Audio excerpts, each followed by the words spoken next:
O people of Persia, how long will your torpor and lethargy last? You were once the lords of the whole earth. The world was at your beck and call.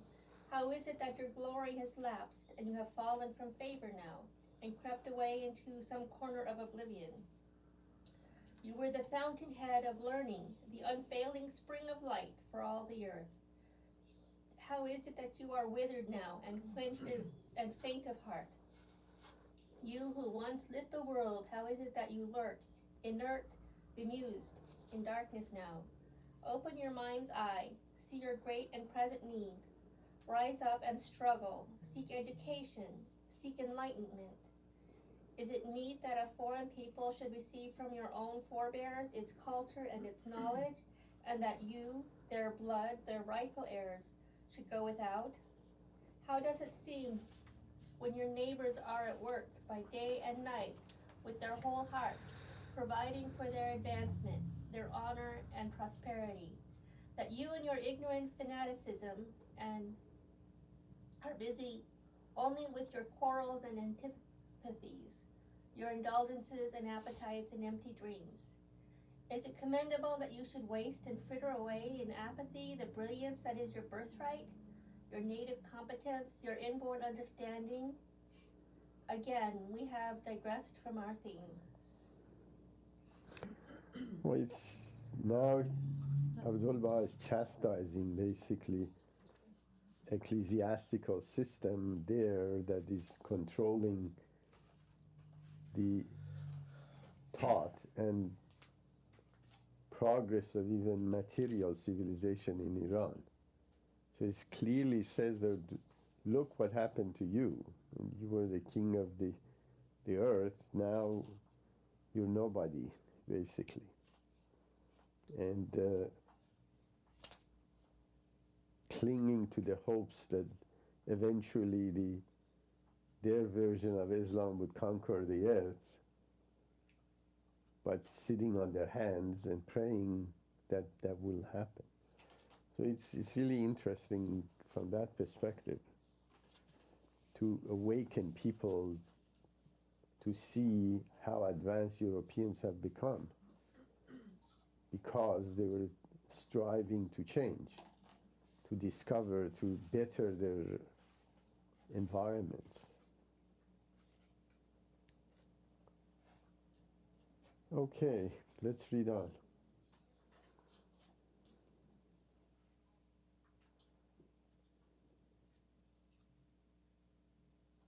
Those European intellectuals who are well informed as to the facts of Europe's past and are characterized by truthfulness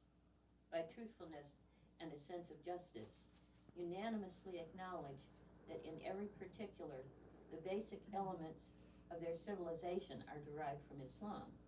For example, Draper, the well-known French authority, a writer whose accuracy, ability, and learning are attested by all European scholars in one of his best-known works, The Intellectual Development of Europe, has written a detailed account in this connection, that is, with reference to the derivation by the people of Europe of the fundamentals of civilization and the basis of progress and well-being from Islam.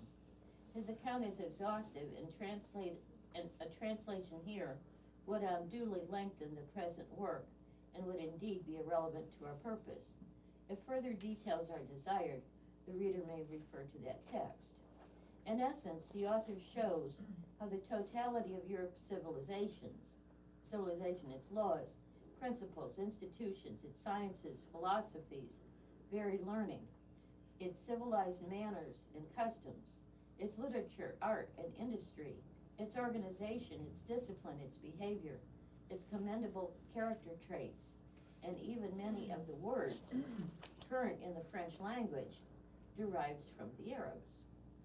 One by one, he investigates each of these elements in detail, even giving the period when each was brought over from Islam. He describes as well the arrival of the Arabs in the West, in what is now Spain, and how in a short time they established a well-developed civilization there, and to what a high degree of excellence their administrative system and scholarship attained, and how solidly founded and well regulated were their schools and colleges, where sciences and philosophy, arts and crafts were taught. What a high level of leadership they achieved in the arts of civilization, and how many were the children of Europe's leading families who were sent to attend the schools of Cordova and Granada, Seville, and Toledo to acquire the sciences and arts of civilized life.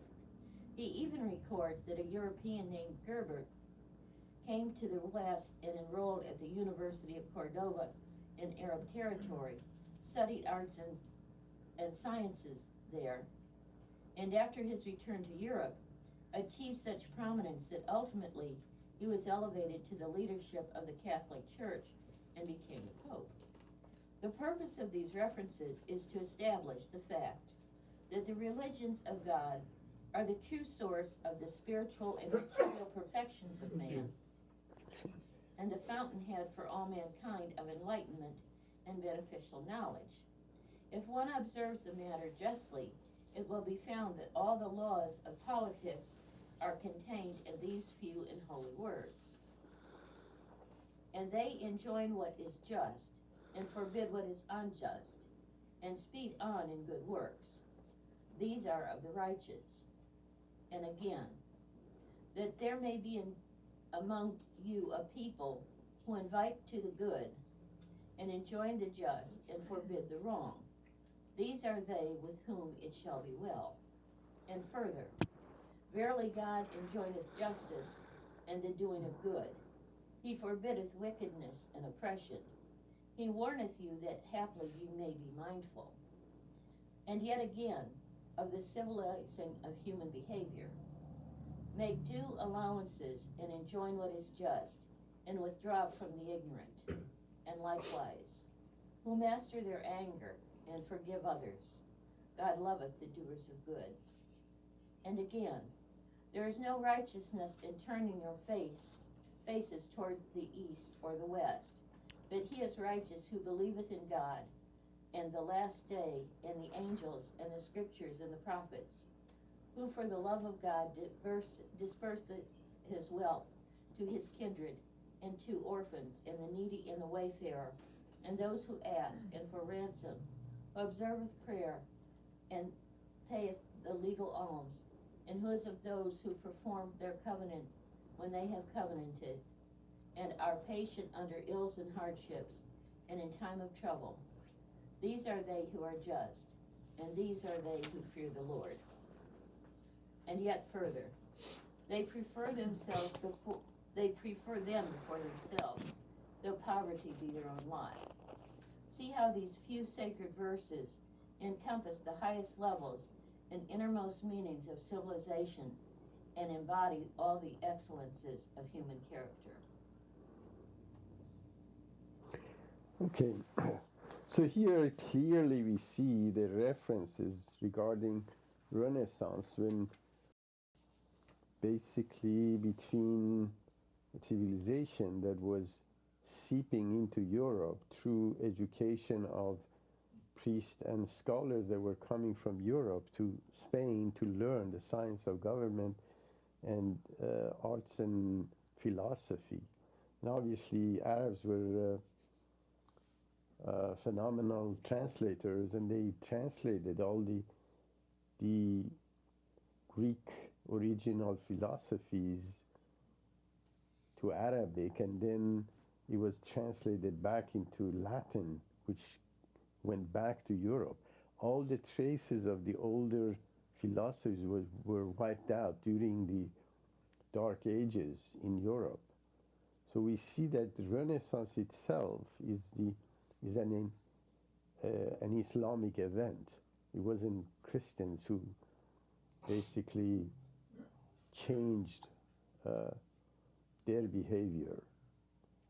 So this issue related to demonstrating that verses from Quran that try to define what is just, and even material civilization is revelation. That's what Abdul Baha is referring.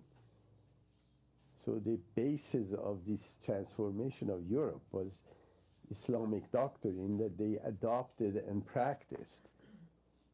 So this is really the clear indication of even material civilization dependencies to revelation generally, and in this case Islamic revelation. So it's really two aspects which this Abdul Baha is trying to do, is say that although this progress that you see in the Western civilization may be strange or different than what is practiced today in that time frame of late 1800s in Iran, but it says the source of their progress was Islam. So if their source of progress was Islam, why isn't it the Middle East or Asian countries are in demise or backward? Obviously, it's correlation to Muslims weren't practicing Islam. That's why they were in that situation. So it's really clear in terms of trying to say that don't think this advancement came by itself. It says that the help of sacred text created this basically transformation of the Western societies. Okay, any other comments on that side?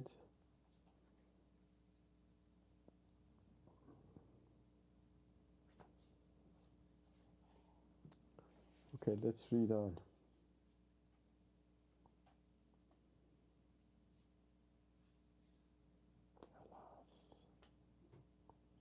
Alas, of what avail is it?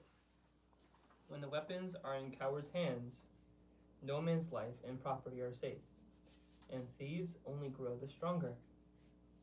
When, in the same way, a far from perfect priesthood acquire control of affairs, they come down like a massive curtain between the people and the light of faith.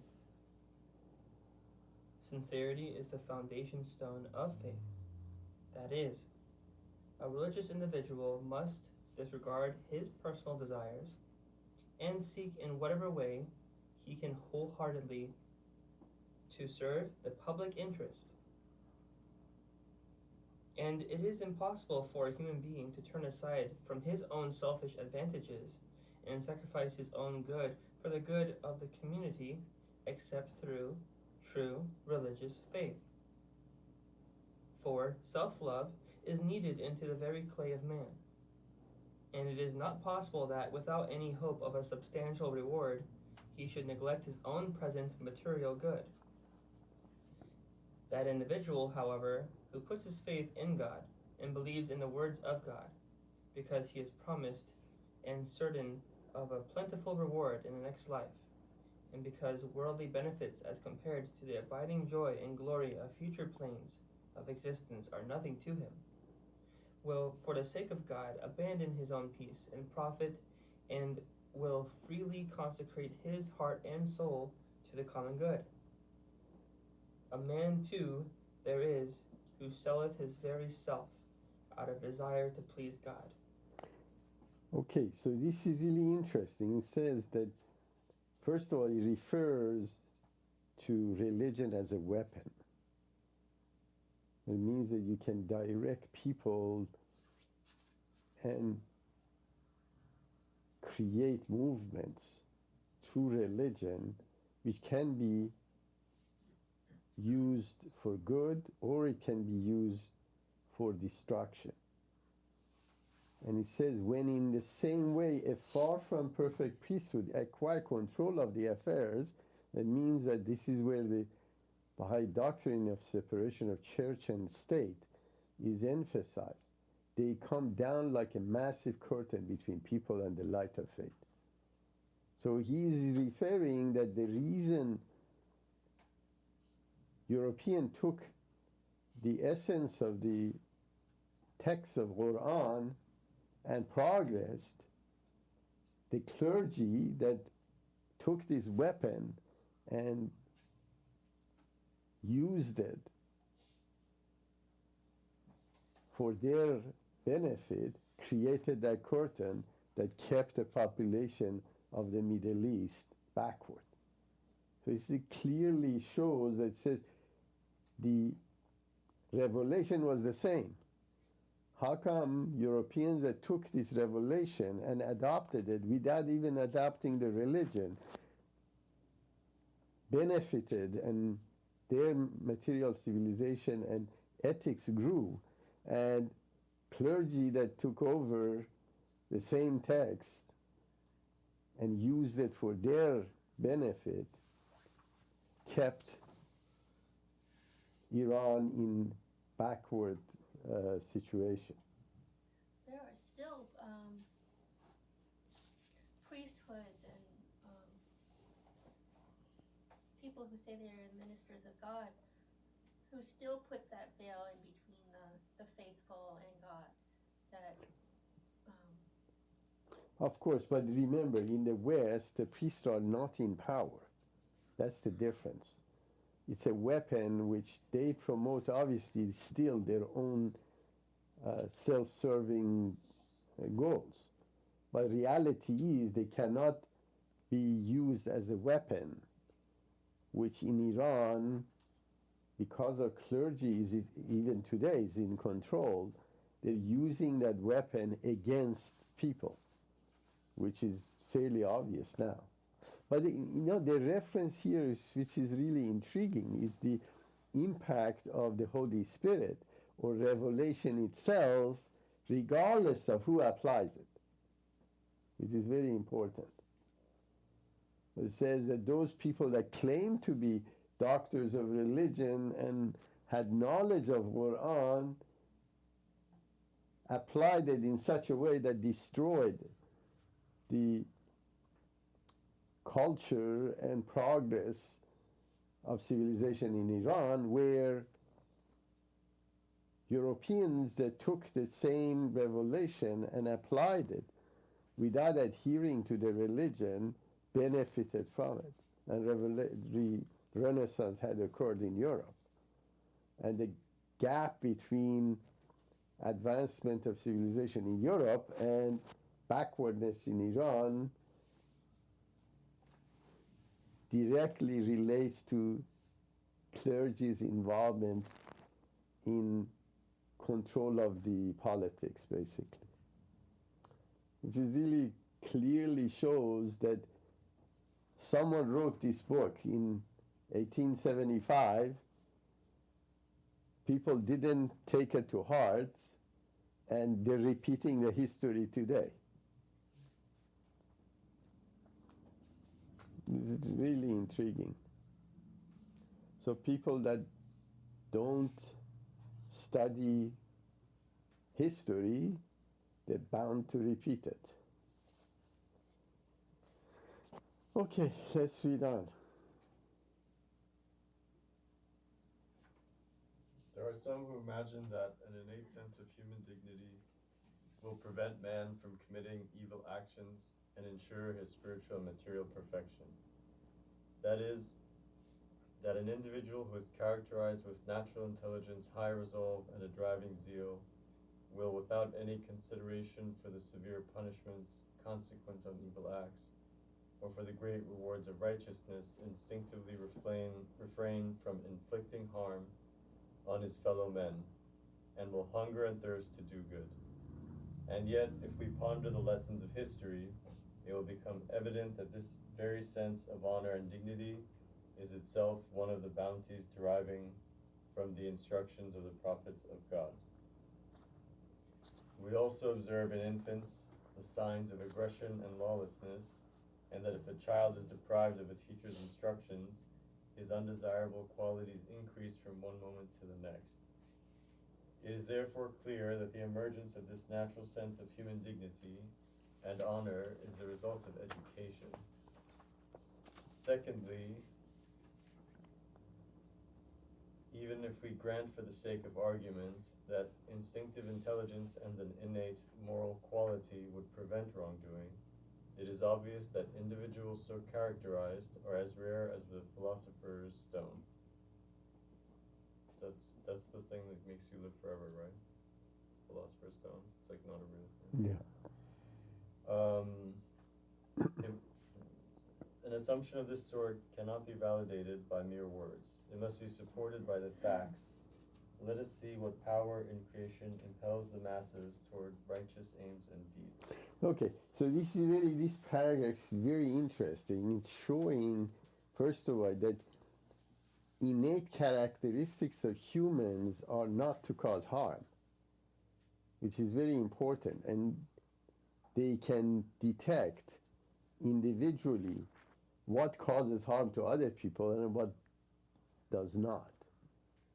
So this issue related to when the harm is caused is when that choice is taken away from the individual. And how does this occur is through religious authorities taking over the affairs of the society. So this clearly shows the deficiency in terms of the ecclesiastical structure. And it clearly blames the ecclesiastical structure of causing harm, because that ecclesiastical structure didn't exist in Europe in terms of adaptation of the Islamic doctrine. So therefore, individuals that applied those benefited from them. So it's really interesting whether is the nature of human to be brute, to be basically harmful, or follow the laws of jungle. But reality here, it says that those characteristics from the revelation that was in the hands of European caused the civilization and justice to be prevailing in European countries, where the same instruction sets with the good people in Iran caused the reverse outcome. What's the common denominator? The common denominator is the clergy. So it's really interesting. Now, I'm sure that what we're going to read is that why Abdul Baha thinks that the nature of humans are good is not evil. And evil is caused by misinterpretation of that weapon, which is religion, by the ecclesiastical structure. All right, let's read on. Philip, you can continue. Aside from this, if that rare individual who does exemplify such a faculty should also become an embodiment of the fear of God, it is certain that his strivings toward righteousness would be strongly reinforced. Universal benefits derive from the grace of the divine religions, for they lead their true followers to sincerity of intent, to high purpose, to purity and spotless honor, to surpassing kindness and compassion, to the keeping of their covenants when they have covenanted, to concern for the rights of others, to liberality, to justice in every aspect of life, to humanity and philanthropy, to valor, and to unflagging efforts in the service of mankind. It is religion, to sum up, which produces all human virtues, and it is these virtues which are the birthright, the bright candles of civilization. If a man is not characterized by these excellent qualities, it is certain that he has never attained to so much as a drop out of the fathomless river of the waters of life that flows through the teachings of the holy books, nor caught the faintest breath of the fragrant breezes that blow from the gardens of God. For nothing on earth can be demonstrated by words alone, and every level of existence is known by its signs and symbols. And every degree in man's development has its identifying mark. This is very interesting. Now, what is he describing here is departure from that concept of Islamic doctrine that the humans are basically animals, that through Islam and through revelation they become human. It means that this concept of becoming good only can be through Islam. This is the doctrine of Islamic, at least what I'm deciphering from the concept of Islam itself. Now, what he's doing here, which is very interesting, he's refuting that context that nature of man is actually good, and it's a spiritual being, and it's through education and this innate characteristics of doing good, which gets magnified when you combine it with the latest revelation or Holy Spirit, which is the fear of God. It's in general. But the reason he's mentioning this is because Christians, actually, Europeans, took the same Holy Spirit revelation of Muhammad and to their nature applied it because they saw the result of doing good, because this is in their nature, where Muslims went the other direction. So which is really intriguing, deviating from the position of Islam and bringing that we're not an animal that through Holy Spirit become humans. We're spiritual beings that are good in nature, and Holy Spirit prevents us from doing harm and accelerates our good behavior. I thought, What part of this taken by European? I still don't understand. Yeah, the references were there. I thought he's saying here that people aren't, because there's one part it says, we also observe in infants the signs of aggression and lawlessness, and that if a child is deprived of a teacher's instructions, his undesirable qualities increase from one moment to the next. So I don't know if he's saying that No, people an are bad, isolated, there's innate yeah. good, but they're saying that without the guidance of religion, the negative qualities will multiply. No, of course, multiply. lack of that, lack of education. But you're looking at the environment where the whole civilization, basis of civilization, is revelation itself. So the source of the, yes, if you put a child into a jungle and without any supervision he grows up with the brute force of nature, he becomes like that. But reality here is they grow up with the Holy Spirit accessible to them. So that through education. So you do need the religion, it's just that they're not doing it correctly in Iran. I don't think, What do you mean? because you're saying that Islam is saying that you need Islam to be. No, this is belief of Muslims. That's different. The opposite of what we hear here. It's in Muslim. They believe the nature of human is not. It's bad, right? Animalistic. Yeah. But it's saying the same thing as I'm getting from you here. It says, we also observe in infants the signs of aggression and lawlessness, and that if a child is deprived of a teacher's instructions, Right. his undesirable qualities increase from one moment to the next. It is therefore clear that the emergence of his natural sense of human dignity and honor is the result of education. So innately, we don't have that. It's only through So the physical world cultivates negative qualities, but if you have religious teachings, then it cultivates the positive qualities.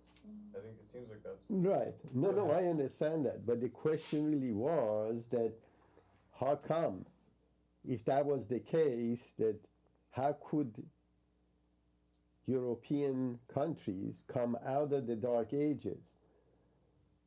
Because they were deprived of Jesus's basically Holy Spirit or doctrine. That means that the nature of humans accepted the revelation of Muhammad and applied it without becoming Muslims. Yeah. Isn't it mainly they So you mentioned put the church something. aside the politics, so they live without church? That's how they grew up? Right, they applied. I mean, Renaissance occurred because of this culture of separating church from state. And of course, liberty, equality, fraternity, this was the French Revolution, for example, that occurred, that equality of man was promoted, and cutting the hands of the kings and ecclesiastical from the politics. Remember, the reference here was the religion as a weapon. And when it's used in a proper... I just don't understand what is the Islamic part of this. I think it's Yeah, more these are, I'll tell you, the quotes are here. They enjoin what is just and forbid what is unjust, and speed on in good works. These are of the righteous. Abdul-Baha says that innate moral quality does not prevent wrongdoing. That's what he says here. So the point No, is, I for all know, the but this is, explanation. that's not the...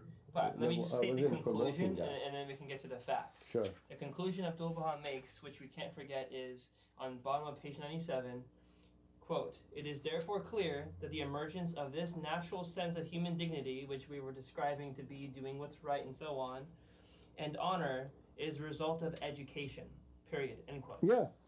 The Yeah, whole like- purpose is that it's education. And though the subject, That's what I said though. but it doesn't mean that the physical world makes you Education bad. means religion. But the No. physical world doesn't make you bad. It does make you bad. If you don't In have the that absence of education, yeah. it does. No, of course. When he says yeah, education, he means religion. He doesn't Spiritual mean education, science. yeah. yeah. Yeah, He doesn't no, mean no, I science. understand. The question really goes back to whether, like Christian beings say that you're born in sin, right?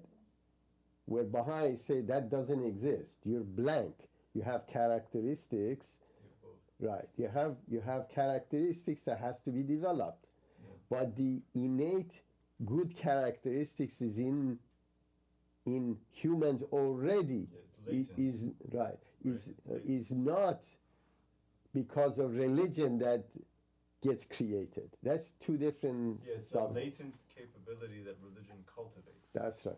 Religion True. isn't Yeah. created. 95% of It's both together. It's nature, like in nature we have it, but with nurturing, we're gonna actually manifest it. right. I think that the reason this happened, like Islam's decline can be paralleled with the Dark Age. Like the Dark Ages is Europe's decline, right? So I think it's more complicated how Islam came back. I think it has to do more with like fighting between the. What do you mean came back? He's from I mean, 14 to the influence of Islam into Europe. I think the clergy was becoming very powerful, especially during the Dark Ages, and it may have to do with like the aristocracy and the kings fighting against the because yeah, that was Dark Ages. They were controlled by the priests Part of as the well. influence came from the Crusades, and the Crusades was when the kings went and fought, and they were. Why? Why? Because the clergy said they want to free the Holy Land. That's what, and they thought all the golds of Arabs were in Holy Land, so they were trying to go after But the I gold. think the kings and nobility that came back brought back some of that knowledge with them, and I think they tried to fight against the clergy. No, I'm sure, That's but the probably question, how it what came. Abdul Baha refers to, but what was the source of it? The source of it was the learning that they received by application of Quran in Spain, and they saw how society could operate without the dominance of clergy, and they brought this idea to Europe, and then Europe got changed. And And then that's Islam right. went the to other Dark direction. Ages, That's right. the same way Europe had. That's right. That renaissance never occurred in Islamic world, and that's why they're suffering. Yeah. And when Baha'i revelation came in, the entire world, the same cycle that occurred during the Islamic revelation occurred during the Baha'i dispensation. Every movement that you see in the West, that they claim that this is based on a Western culture, came from Baha'i religion. Whether it's equality of man and woman, whether women voting, whether child labor, child education, mandatory environment protection, defending the poor, all of it. I mean, it's just, you look at the events that occurred in the Western culture, especially United States, all of it, the source of it was Baha'i revelation. Now the question is, and this is the point that Abdul Baha is mentioning here, is that because that good nature exists in humans, they recognize the Holy Spirit and they adopt it without adopting the religion. So this grace of God of releasing this Holy Spirit, which allows humanity to absorb and see the benefits of it, doesn't require you adhering to the religion. Where in Islam, opposite was true. If you're not Muslim, you will not go, you're not going to become a human being. It's a different concept. Well, it's like the Catholics are the same, right? That Jesus has the same. In general, all the They religions. were, but now they're more Baha'is than Baha'is themselves. They're adopting all the Baha'i doctrines anyway. Jews did it the same way. To If you some go, extent, not completely. sorry? Still, to some extent they are, but not completely. No, I know, but remember what they say to keep the religion together is different than what they do internally. Islam's lack of renaissance may just be that by chance the countries that Islam was prominent in, like Iran and Saudi Arabia, are sitting on all these resources that the government is funding the extremist portion of the religion. Well, there's those no are side chance- effects, but But like, isn't it? yeah. like, Reality in is something in a different. normal No, country, hold on. wouldn't there be a reformation? Revelation, this is the source of spiritual civilization, is revelation. Source of material civilization is revelation. So what happens is that when the new laws come in, anyone, doesn't matter whether it's Baha'is, Jews, Christians, Muslim, if you go against the Holy Spirit, that means instructions set for the blueprint of society for the time that these revelations occur. So any societies that adopts them, they benefit from it. Any ones that refutes them or goes against them, they get punished by it. Right, So but there Saudi is no- Arabia, but the people that are running Saudi Arabia aren't getting punished because there's so much resource wealth. No, I can understand, but support- you're they can making a support- mistake. You're saying that financially you're correct, Yeah, material. but materially you're correct, but spiritually they're backward. Half of their populations are being But that's discriminated saying against. that the resource wealth is what allowing it to become so extreme. No, of course there are anomalies that exist, but Saudi Arabia has only 8 million people that are Saudis. The rest are expats. Yeah, that so are- in Iran, there's more people than compared to, there's less resources per capita being extracted. No, of course. And But- so everybody's suffering, but the people in charge aren't.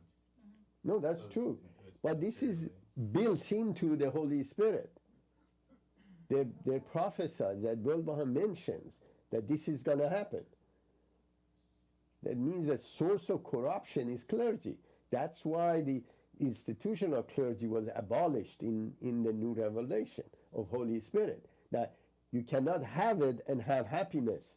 You cannot have it and not have corruption. It's not possible. I want to make something clear though, that like even I want to read the quote and I want to make my point. The quote is from Some Answer Questions regarding Needham and the Educator.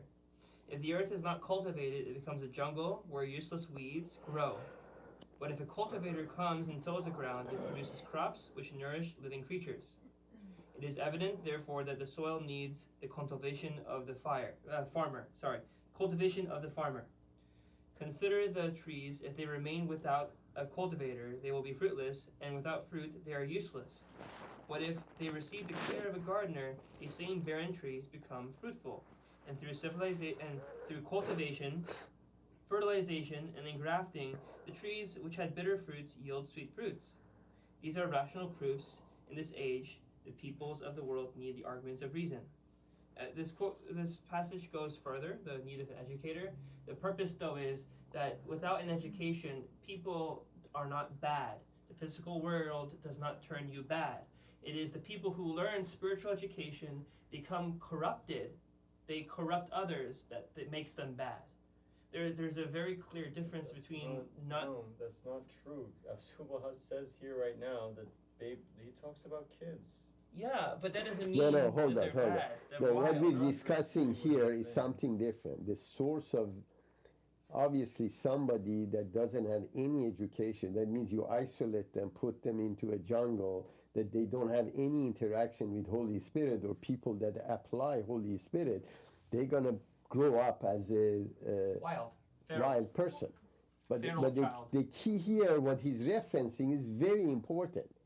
That is that which is against other religion, and it's a new revelation. It says that the source of change is not adhering to a religion. You see, it's a source of the advancement of a spiritual advancement of both material and spiritual civilization is following the Holy Spirit, regardless of what religion you have. This is what he's discussing here. You don't have to be a Baha'i Disagree to with that. No, the point Sorry? was for I Hushang. didn't disagree. It wasn't. No, I know. Yeah, it's because The I point was for comparing Hushang, it with wasn't for Islam. you, Now ultimately. I think it's, now I know what the difference is. Right. You know, this is really clear that he's trying to derive this, that the source of transformation of society is the Holy Spirit, not the religion, because the religion can be tainted by the clergy. Yeah. That's the point. No, it's really clear. Imagine somebody wrote this in 1875 when internet wasn't there, where half of the people, believe that they should live or die by the word of their priest. So originally it's like human has an animalistic behavior unless it goes through Islam. So education doesn't change that. This is what. Well, Islam a says. spiritual education. Well, this is the whole point: is that they were calling non-Muslim savages. This was the ideology, and they were savages at Christians the did the time. same. They call you heathen. No, of course, but no. During the advancement of the Islamic civilization, The Muslim they called Christians savage. infidel, yeah, their blood is. Well, they assume that the people where Islam came before Islam they were savages. So they assume that everybody else was like that too because they don't know better. No. This is they're saying. Remember that in Islam, Christianity, Judaism, basically Noah and so on and so forth are accepted in Islam. So they were. Remember the penetration of Islam during the Renaissance era. Islamic territory was 3 times larger than Christianity. It's only last 400 or 500 years that Christianity spread and became dominant because of they applied actually Islamic doctrine, and they spread all over the world where Muslims contracted. And the whole point here is first of all correlating Holy Spirit, which is defining what the model of society should be, regardless of who applies it. So you cannot say a Christian that follows the Holy Spirit or doctrine of basically Baha'i religion for today is anything less than a Baha'i. They get the benefit of it the same way, and they get transformed. And their society, Western society, got transformed because of it. But if you talk to a Christian, they think that you're going to go to hell, regardless of, or Muslim thinks you're going to go to hell. Where here, what Abdul was establishing is that from the beginning of Adam, whoever applied the Holy Spirit took benefit of it. And the innate nature of human could accept the Holy Spirit regardless of whether they adhere to a religion or not. So that diffusion of Holy Spirit make realities known to everyone, and obviously you have a choice to accept it or not. This includes anyone who doesn't practice religion? That's correct. That's correct. Yeah, there's nothing to do with it. That's a very wide statement. Right. Well, I have atheist friends who believe exactly what Abdul Baha said is not true. Where they believe that they can, without God, without education, be good people, when in reality, So that's what we just said. Exactly. But if they apply the Holy Spirit, you see, if you're a good person, that means you're applying it. Yes. That's the point. right. but you have to recognize where you're getting it from, as anyone who recognizes So truth. it doesn't say that. You don't have to go that far. But Which that's makes it very important. That's a very Well, that's the But point. if you're a truthful person, and you are one who is open-minded and investigates, you want to determine the truth. It's a fundamental corruption of who you are if you gain a lot of education and you don't recognize where it came from. You're corrupting the truth of who you are. And by rejecting that, it leads to other things. But something very important also he says, which is very important, is that obviously humans, although they may be righteous, in certain conditions, only fear of God prevents them from doing something wrong. See, because people know a lot of times that what they do may harm somebody else. Although they're very good people, but this innate characteristics of selfishness. You can justify. That's right. So if I'm destroying, let's say, somebody's country because I want to extract oil, throw some money at them too, they justify the process. The Christianity spread into, for example, Africa or South America because of this, that they were savages, and we're basically, although they were enslaving them, they're justifying that they're civilizing them, which they destroyed their culture as well. So, but the whole point of the conversation is really going back to recognition of the new model of society and Holy Spirit and the impact of it.